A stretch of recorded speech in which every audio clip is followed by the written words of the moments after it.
Alors aujourd'hui on est sur le territoire du parc national des Calanques pour essayer d'estimer la quantité en sucre qui est produite donc, dans ce territoire.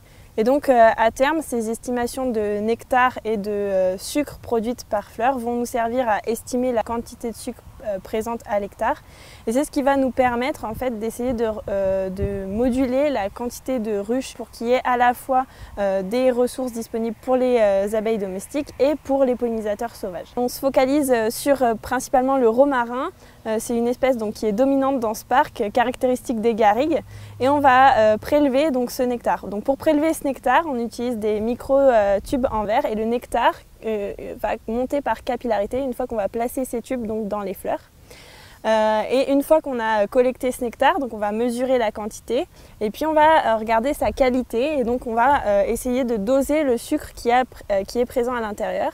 Donc pour le faire, on utilise des réfractomètres qui vont nous permettre de regarder la quantité de sucre en équivalent sucrose, puisqu'on dose tous les sucres et pas uniquement un sucre produit par la fleur. On va regarder la dynamique du nectar au cours de la journée.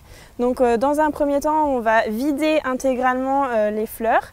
On va ensuite donc les ensacher.